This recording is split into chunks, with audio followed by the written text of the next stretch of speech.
On est cette semaine en compagnie de M. Paul Ménard, directeur général de Hockey Québec, qu'on retrouve encore une fois cette saison. M. Ménard, je vous rencontre aujourd'hui dans le cadre de la journée de perfectionnement des entraîneurs. C'est un nouveau terme qu'on a cette année. C'est une journée où vraiment on veut faire bénéficier l'expérience des entraîneurs de plus haut calibre aux entraîneurs de la structure et de la relève. Parlez-moi de comment c'est né cette journée-là. Comme vous savez, dans notre plan stratégique, la collaboration avec les équipes, c'est-à-dire la Ligue Midget 3A et la Ligue de hockey junior majeur du Québec, était un élément important pour nous.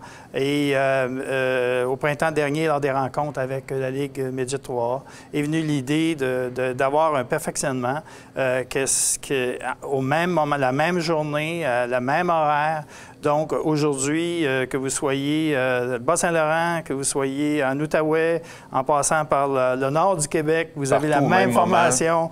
Ouais. Et l'invitation a été faite non seulement aux entraîneurs de premier niveau, la structure intégrée, mais à tous les entraîneurs. Et ça, pour nous, c'était vraiment important, que tous les entraîneurs puissent y participer, que ce soit récréation, compétition, scolaire. Donc, qu'un niveau Midget Espoir ou qu'un niveau Bantam B, ils reçoivent aujourd'hui la même formation, les mêmes conseils, la même expérience. Exactement. C'est sûr que ça va être appliqué différemment selon le niveau. Mais c'est une opportunité que tous les entraîneurs du Québec ont aujourd'hui. Je vous amène sur un autre point en terminant. Vous avez tenté cette année un projet pilote avec le jeu en espace restreint au niveau du novice. C'est évidemment quelque chose qu'on a beaucoup parlé chez les parents parfois qui ont besoin d'un petit peu de coaching, si on le veut, à ce niveau-là pour comprendre à quel point ça peut être important pour un jeune. Parlez-moi un petit peu de comment c'est né cette idée-là et de qu'est-ce qu'on cherche derrière ça. En fait, c'est le programme Initiation de Hockey Canada. Donc, après ma barre, c'est le programme national au niveau de l'initiation. Donc, nous, étant donné qu'on fait partie de la Fédération nationale, on est aussi avec eux. Et nous, on voit un net avantage.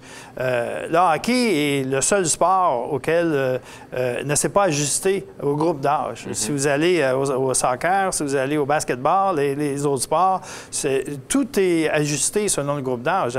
L'école primaire n'a pas les mêmes grosseurs de bureau qu'à l'école secondaire. Donc, c'est le même principe. Le hockey était le seul sport qui ne s'était pas ajusté au groupe d'âge. Au niveau novice, au niveau midget, c'était la même patinoire. C'est la même patinoire, la même chose, les mêmes buts, la même rondelle, le même... Donc, en fait, c'est un ajustement.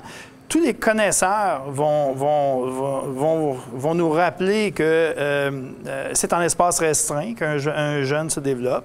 Et donc, cette année, nous, on a des projets pilotes. On suit ça de très près. On informe les familles, les parents de ce qui s'en vient au niveau du demi-glace et des avantages du demi-glace, comme de raison. Et chaque programme va être suivi. Et, effectivement, on a beaucoup confiance.